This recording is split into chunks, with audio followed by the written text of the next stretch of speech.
Dans cette vidéo, nous allons voir comment mener une attaque en social engineering avec Kali, et nous allons voir également comment utiliser un renifleur pour pouvoir analyser le trafic sur un réseau avec un outil comme Wireshark. Alors d'abord, on va commencer par une attaque en social ingénierie. L'objectif, c'est de voir comment on peut faire ça avec Kali Linux. Une attaque en social ingénierie, parmi les plus connues, c'est le phishing. Le phishing, ça consiste à recevoir un lien dans votre boîte email. Un lien par exemple vers votre site bancaire, un lien vers les comptes Google, par exemple les comptes Gmail Google, etc. Et quand vous cliquez sur ce lien, vous avez l'impression que vous accédez directement au site, alors que vous passez d'abord par le site d'un pirate qui va récupérer vos identifiants sans que vous le sachiez, et à partir de là, il va pouvoir accéder à des informations confidentielles. Alors, pour pouvoir faire ça, on va cliquer ici, on va essayer de voir comment on peut se mener une attaque en phishing. Ensuite, on descend sur Social Engineering Tools ici. Alors, on n'a pas ces outils qui sont installés, on va aller les installer. Donc, on va cliquer ici. Et d'abord, dans un premier temps, ce qu'on va faire, on va d'abord s'assurer qu'il n'y a pas de serveur web qui fonctionne. Donc, on va arrêter le serveur web Apache, par exemple. Sudo systemctl, au cas où il fonctionne. Stop Apache 2. Alors, pourquoi on fait ça? C'est parce que on va avoir besoin d'installer une application qui va avoir besoin des ports 80. Donc déjà, s'il y a un serveur web Apache qui fonctionne comme ça, il sera arrêté. On peut vérifier que c'est le cas en faisant sudo systemctl status Apache 2. Voilà, donc il est inactif. On arrête également au cas où il existe le serveur NGINX. Voilà. Et puis on va s'assurer du statut du serveur NGINX. Status NGINX. Voilà, donc c'est parfait. On va arrêter également le serveur OpenVAS. Donc sudo systemctl stop. Non, alors c'est plutôt glm. Alors c'était, faut aller voir comment on avait installé OpenVAS déjà, pour voir. C'est GVM. C'est ça, donc c'est GVM stop. Donc là, il faut arrêter GVM-stop.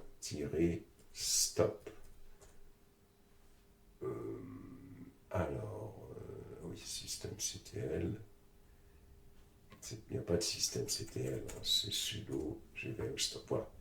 Donc, on arrête le serveur OpenVAS, on s'assure qu'il est bien arrêté, le serveur OpenVAS. On clique sur le navigateur, on tape http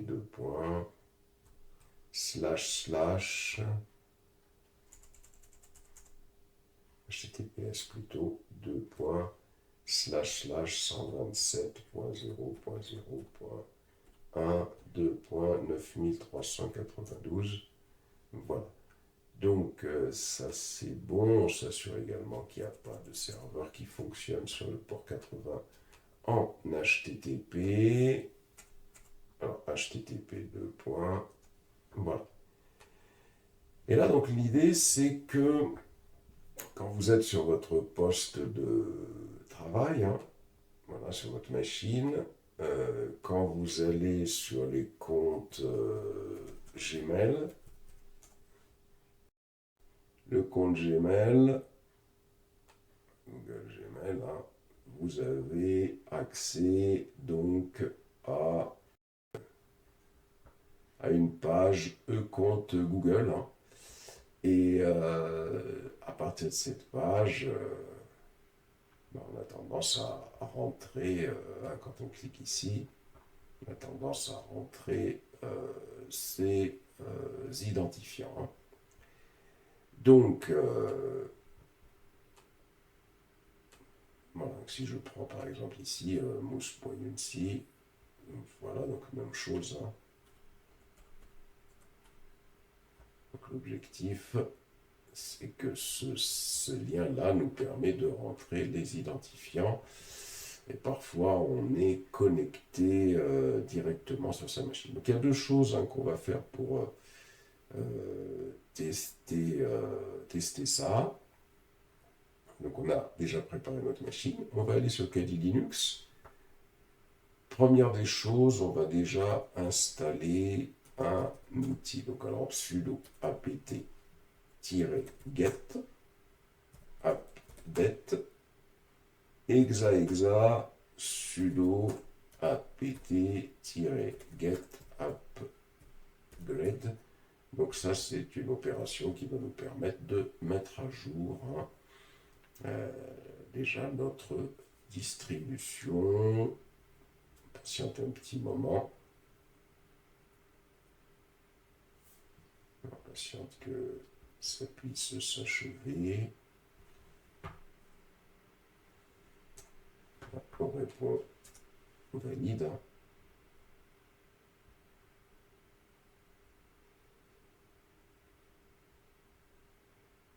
Voilà. Donc là, il y a la mise à jour et le upgrade. On attend, il faut toujours mettre à jour cette distribution quand on veut travailler. Ensuite, on va installer un paquet qui va nous permettre d'obtenir des outils pour mener une attaque en social ingénierie. Sudo apt-get install 7. Et on valide et on patiente que l'installation s'achève. Alors voilà, donc c'est installé. Donc si on ferme cette invite de commande et on vient ici, on va dans Social Engineering, on voit qu'il y a un outil qui s'est installé, Set Toolkit ici. On clique dessus, on saisit un mot de passe, le mot de passe pour accéder à Kali. Et là, on a un menu, donc Social Ingénierie Attaque, c'est ce qui nous intéresse. Donc on va saisir un. Ensuite, une fois qu'on a saisi Social Ingénierie Attaque, on va sélectionner le fait que l'on veut attaquer un site web, donc en particulier, hein, c'est ça, donc c'est une attaque en phishing, hein, pour pouvoir rediriger quelqu'un vers une fausse page. On saisit deux, WebSip attaque vecteur. Ensuite, on va sélectionner le type d'attaque, c'est Credential Harvester Attack Method. Donc, on saisit 3. Une fois qu'on a fait ça, alors on peut lire un petit peu ce qu'on nous indique ici. Alors, avant de faire quoi que ce soit, on va devoir aller configurer, alors je l'ai mentionné dans ce document, on va devoir aller configurer, hein, quand vous allez dans ce document, Kali, vous avez utilisé 7 en vue d'une attaque par social engineering, et là, quelque part, on a le nom du fichier que l'on doit aller configurer, c'est le fichier qui s'appelle 7.config, qui est situé dans le dossier etc 7 toolkit. Donc, on revient sur notre Kali. On va ouvrir une autre invite de commande ici. Et là, on va faire sudo nano -l / etc / set toolkit / alors c'est set toolkit, hein, set toolkit et set.config. Difficile à retenir, hein, c'est set toolkit. Alors il n'y a pas de T, hein, il y a un seul T. Et set.config, voilà. On valide, on saisit Kali et on descend jusqu'à la ligne 158. C'est là où on va faire des modifications. À la ligne 158, qu'est-ce qu'on trouve ici?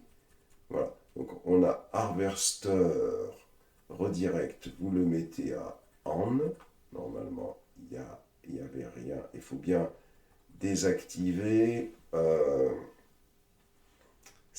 Si ces deux lignes-là sont en commentaire, hein, si elles sont comme ça, je ne sais pas comment elles sont chez vous, hein, il faut bien prendre la précaution d'enlever les commentaires. Hein.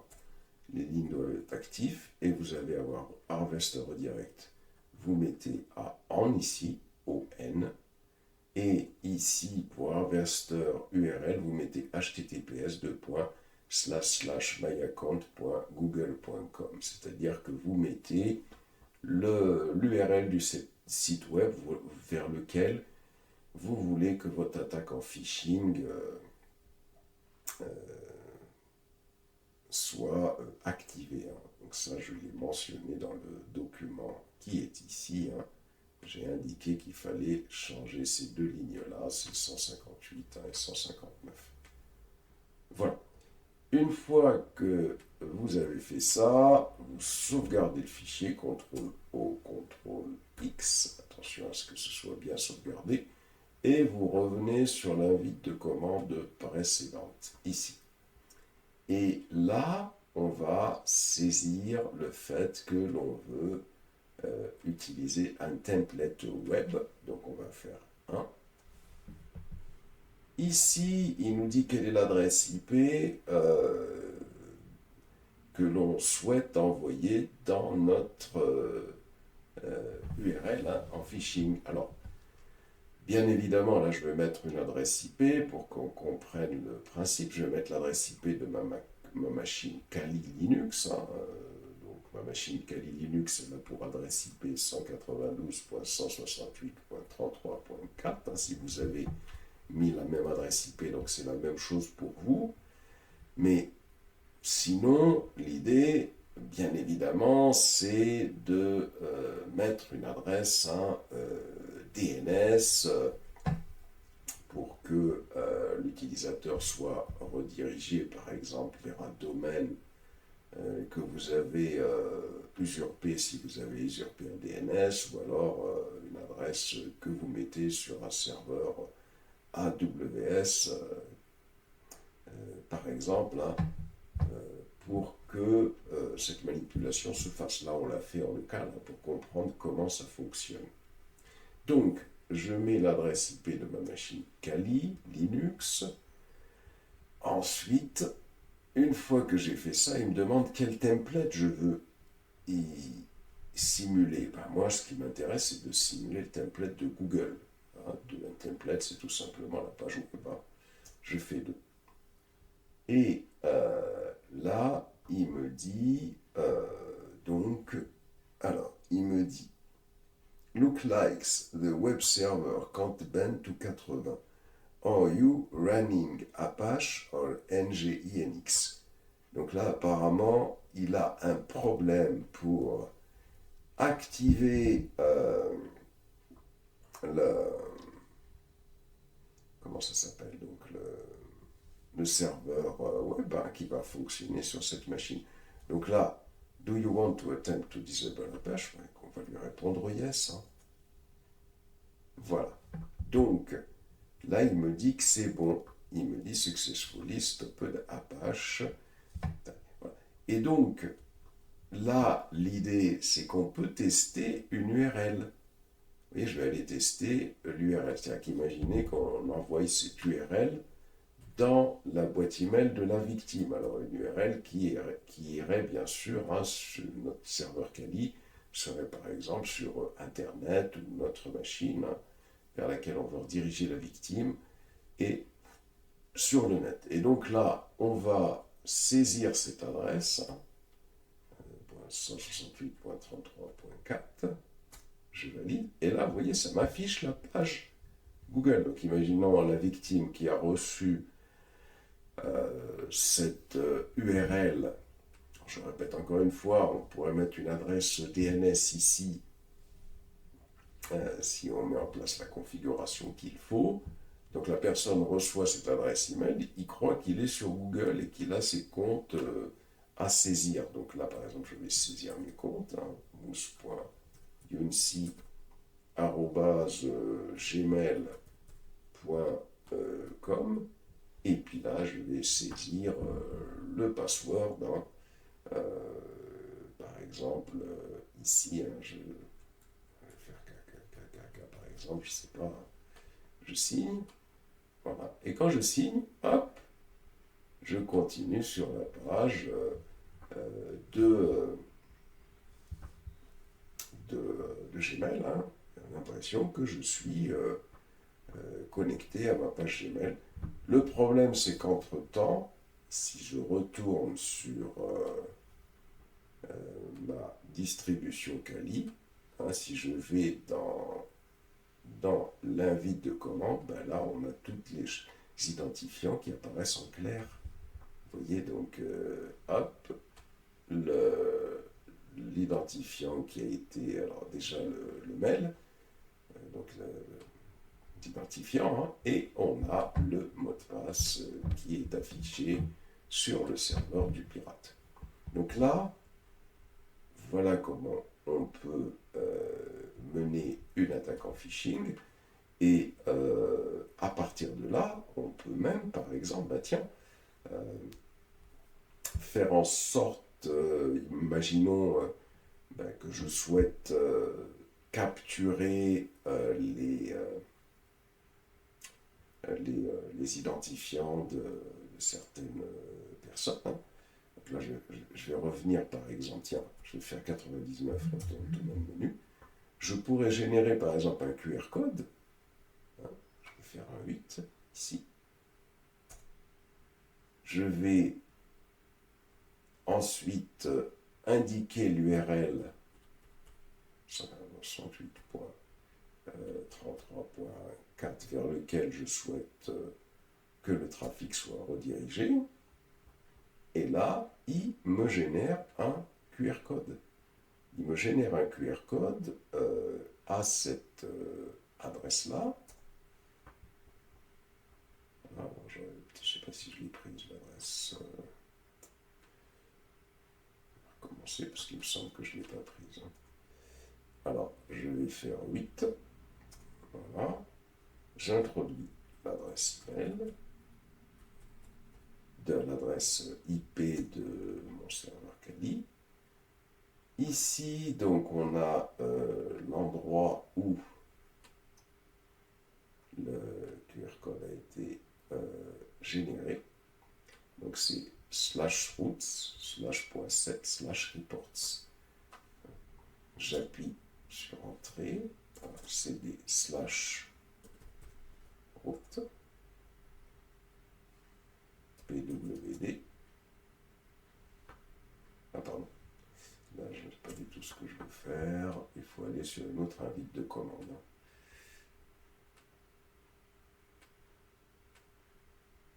Voilà, je vais faire CD /route. Je vais faire sudo et su. CD /route. CD.7 ls. Et j'ai CD reports. Si je fais ls, j'ai bien un QR code qui a été généré ici. Donc ce QR code, je pourrais l'afficher, par exemple, si je fais Firefox QR code.attaque.png.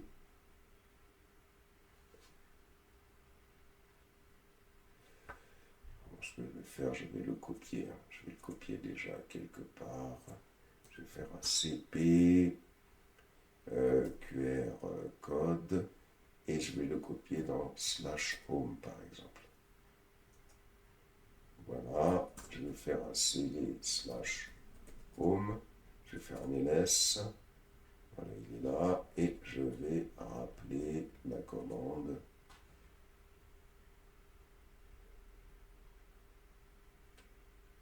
Exit. Pour sortir du mode.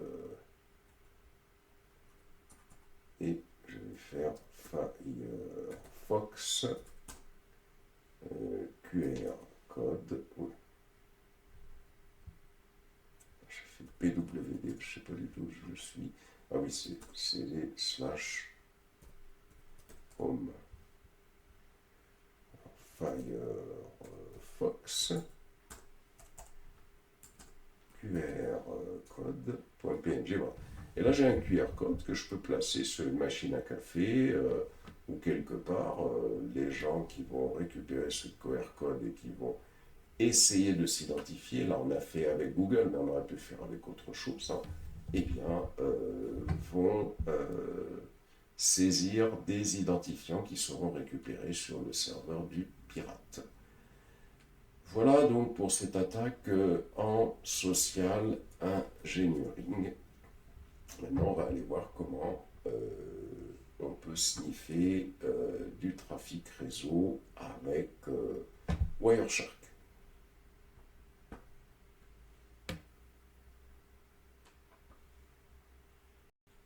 Alors pour comprendre comment on peut, par exemple, travailler avec Wireshark, on va voir comment on peut capturer du trafic non sécurisé pour pouvoir récupérer login et password, par exemple. Alors pour ça, déjà, l'idée, hein, c'est d'avoir la Kali qui est démarrée et la machine OWASP, hein, qui est démarrée. Alors la machine OWASP, hein, c'est une machine sur laquelle WordPress est installé. Hein. Voilà, ici, voilà, donc on a la machine OWASP hein, qui est démarrée. Et si vous faites IP ADDR, allez toujours vérifier hein, c'est quoi. Son adresse IP, c'est la .6. Alors, pour expliquer un petit peu, alors déjà, Wireshark, c'est un outil qui est ici.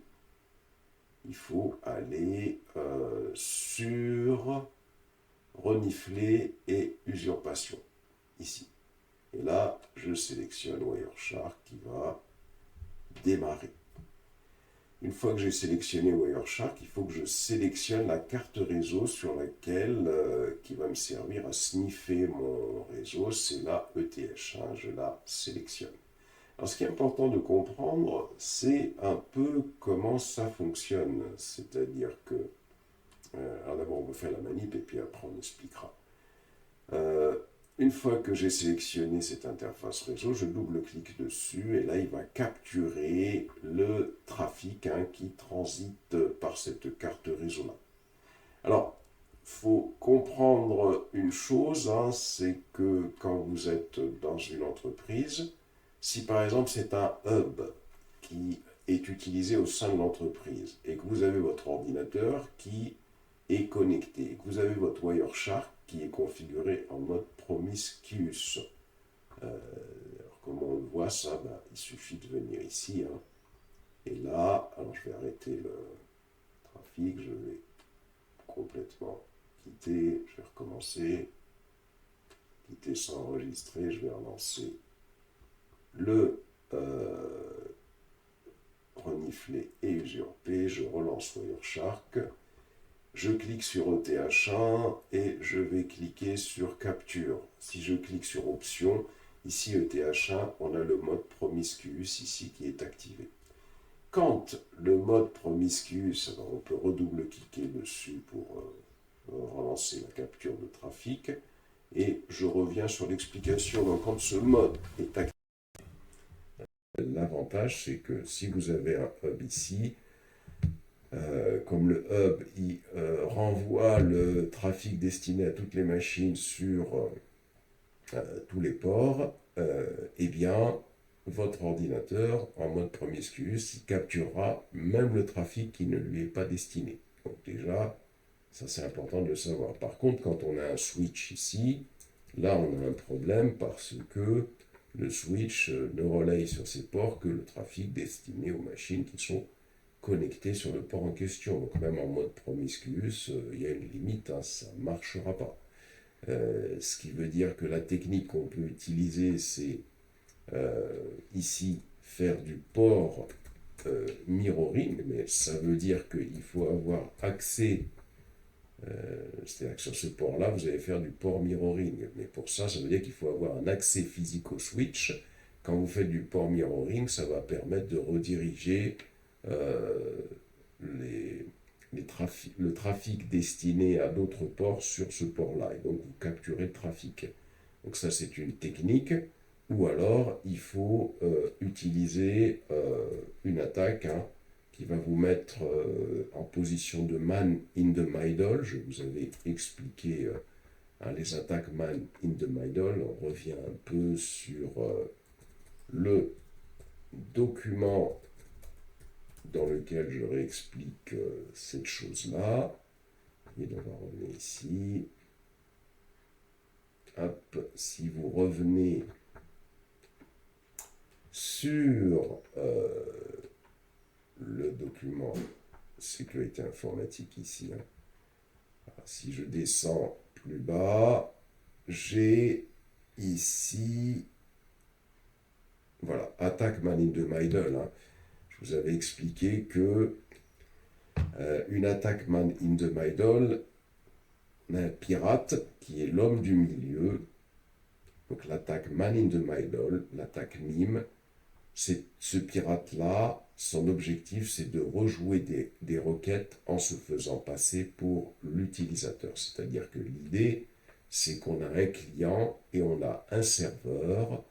Et l'idée du pirate, hein, c'est que les requêtes du client destinées au serveur passent par lui et lui les relaye. Donc on imagine un petit peu hein, tout ce que ça peut entraîner comme récupération de données. Il n'y a plus de confidentialité, il n'y a plus d'intégrité, il n'y a plus de sécurisation de l'authentification hein, qui tiennent, hein, c'est-à-dire toutes ces propriétés qui définissent la sécurité dans un réseau, hein, c'est-à-dire la confidentialité, l'intégrité et l'authentification, ben, tout ça, ça n'existe plus hein, dans le cas où quelqu'un arrive à capturer votre trafic et puis à relayer les requêtes. Et donc, le man in the middle, hein, son objectif, hein, c'est d'explorer le trafic, d'extraire des identifiants, de récupérer des informations confidentielles et de modifier le trafic à la volée. Et j'avais expliqué que généralement, ce genre d'attaque, elle a toutes les raisons, comme on va le voir maintenant, hein, de bien fonctionner quand on utilise des protocoles non sécurisés comme HTTP. Le protocole HTTP, qui est situé au niveau 4 du modèle TCP ou au niveau 7 de la couche OSI, repose sur le protocole de transport TCP, qui lui est un protocole, contrairement à UDP qui fonctionne en mode connecté. Ça veut dire qu'il va y avoir d'abord, hein, quand le protocole TCP est utilisé, ça veut dire qu'il va y avoir d'abord une négociation entre la source et la cible.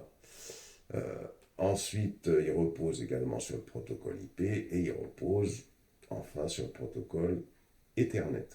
Et là, dans le cas du HTTP, les mécanismes sont trop légers en termes de sécurité.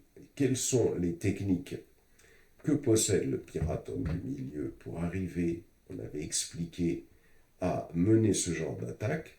Il peut utiliser l'ARP poisoning, c'est-à-dire qu'il peut envoyer des fausses requêtes ARP à une machine afin de fausser le tableau de correspondance adresse IP adresse MAC.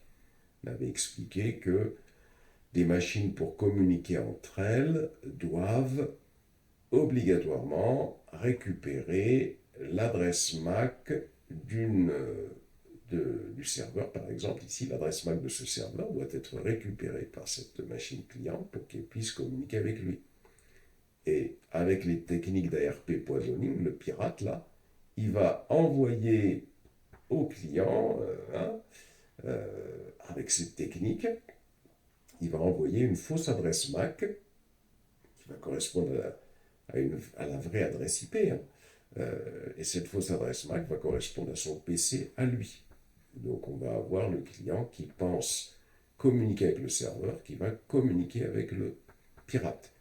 Donc la machine génère du trafic à destination d'une adresse IP, le serveur à joindre ou le routeur du réseau par exemple, mais l'adresse MAC de destination utilisée va correspondre à celle de l'attaquant, qui va alors récupérer logiquement le trafic et en général le faire suivre pour que ce soit tout le temps transparent. Donc ça veut dire que, parce que généralement quand vous voulez communiquer avec un serveur distant, vous passez par une passerelle, donc on va avoir le pirate qui va utiliser une technique d'ARP poisoning, qui va envoyer au client une fausse adresse MAC concernant le routeur par lequel les requêtes doivent transiter. Le client, quand il va vouloir communiquer avec ce serveur, il envoie des requêtes à destination normalement de la passerelle, mais qui vont être récupérées par le pirate, et le pirate les relaye. Et là, il a affaire à tout votre trafic. On avait vu qu'il y avait les attaques par proxy également. C'est-à-dire que là, si vous êtes dans une entreprise où votre navigateur il est configuré avec l'adresse IP d'un proxy, il suffit que vous récupériez du code malveillant à partir d'un site web.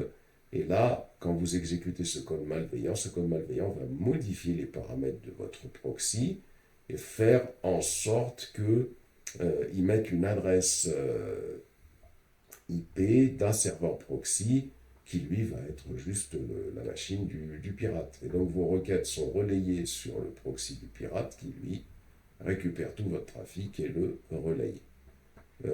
On a vu également qu'on peut faire des attaques sur un actif réseau non sécurisé qui va intercepter tout le trafic qui entre en transit sur switch et routeur. C'est ce qu'on vient d'expliquer ici. On peut mener une attaque et faire du port mirroring par exemple pour récupérer tout le trafic. On avait expliqué également qu'il est possible de faire des attaques par DNS, c'est-à-dire qu'on peut fausser la correspondance du nom de domaine adresse IP pour que le nom de domaine utilisé par l'utilisateur soit redirigé vers un serveur contrôlé par le pirate. Même chose, quand un client veut communiquer avec un serveur via son nom DNS, il a dans son cache des adresses, des correspondances entre adresse IP et adresse DNS. Donc le pirate peut mener des attaques par DNS pour donner une fausse adresse IP concernant un nom de domaine. Les attaques possibles également sont les attaques via une connexion Wi-Fi, donc les attaques de type rogue APP pour access point, c'est-à-dire que le pirate met en service une borne Wi-Fi pirate sur lequel le client va se connecter en croyant s'associer à une borne légitime du réseau. Donc il va pouvoir aussi contrôler toutes les communications. Et enfin, on a un type d'attaque pour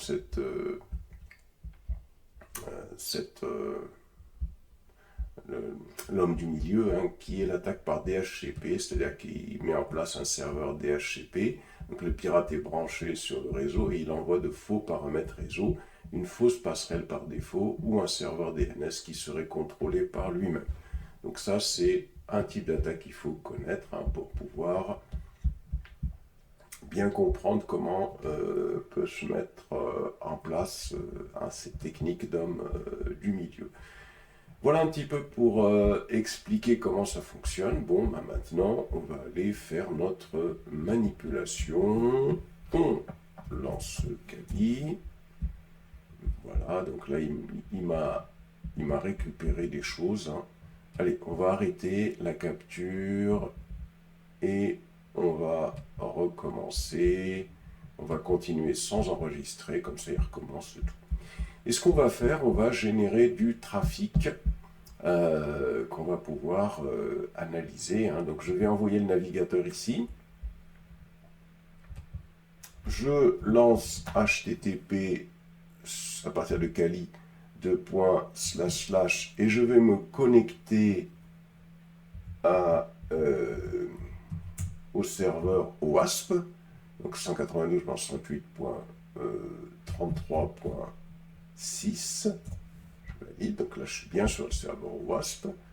Et en particulier, il y a, tiens, par exemple, l'application WordPress qui est ici. Je clique dessus, je clique sur Logging, et puis là, je vais saisir par exemple le login et le password, hein. Je fais Logging, voilà, pour tenter de me connecter au réseau.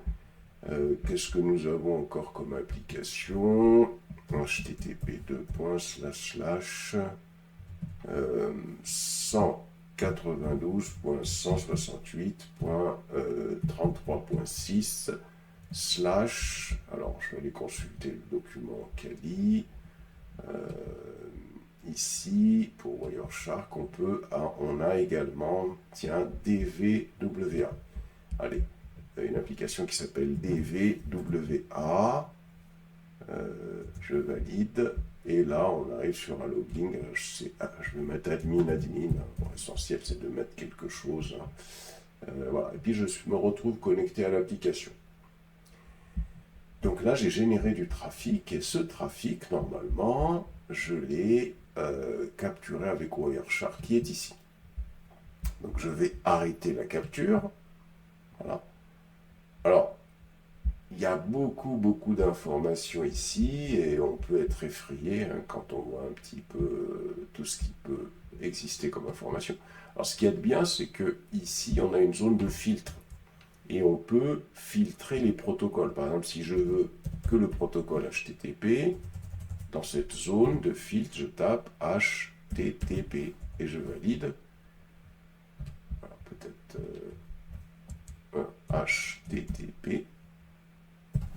Voilà, minuscule, je valide, hein, et dès que j'ai validé, donc il va c'est ça, donc ici, hein.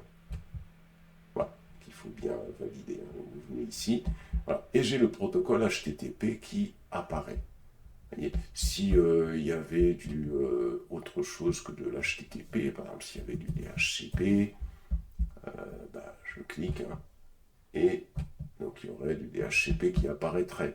S'il y avait, je suis intéressé par le trafic TCP, donc je valide ici et le TCP apparaît. Voilà. Donc voilà un peu comment on peut analyser les choses, hein. C'est-à-dire afficher, filtrer les trames. Nous, celle qui nous intéresse, c'est les trames en HTTP. Donc on va aller cliquer sur HTTP. Et là, voilà, donc là, j'ai un petit peu tout ce qui s'est passé en termes de HTTP. Alors, ce qui est un peu embêtant également, c'est que on a envie de... Alors, d'abord, on peut déjà faire une petite recherche ici. Voilà. Alors, ce qu'il faut savoir, c'est que le protocole HTTP, il faut un peu le connaître. Le GET, c'est généralement un protocole dont l'objectif est de récupérer des informations à partir d'un site web.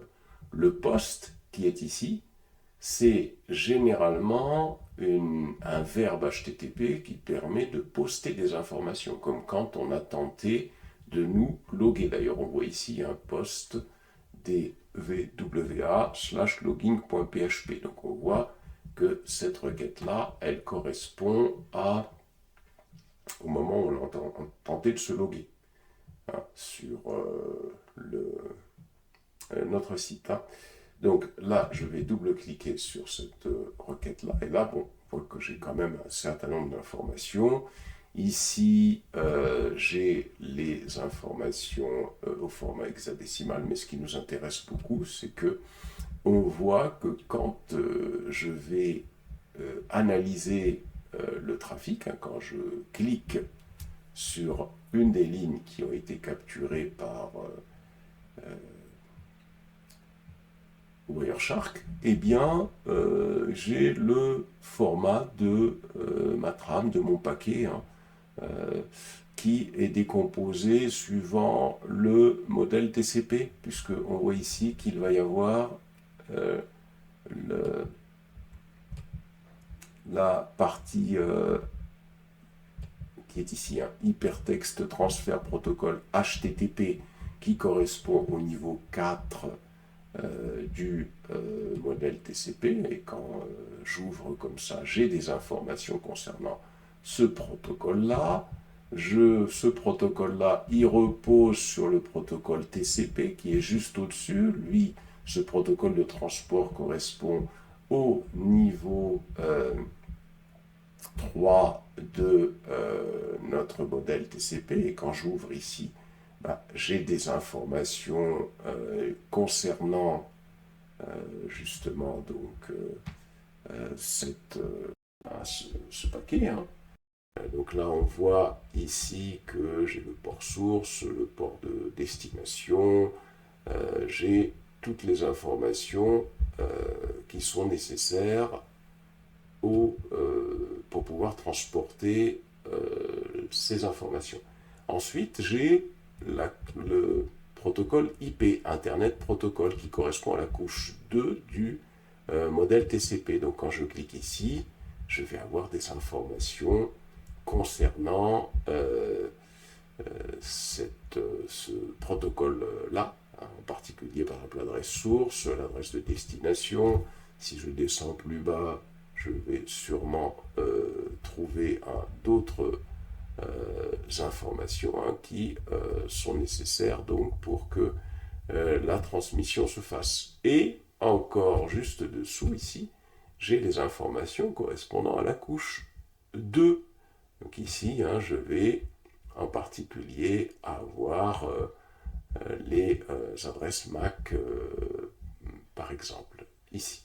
Donc on voit que ce qu'il y a de bien, c'est que on a une décomposition de chacune de ces informations suivant le modèle TCP.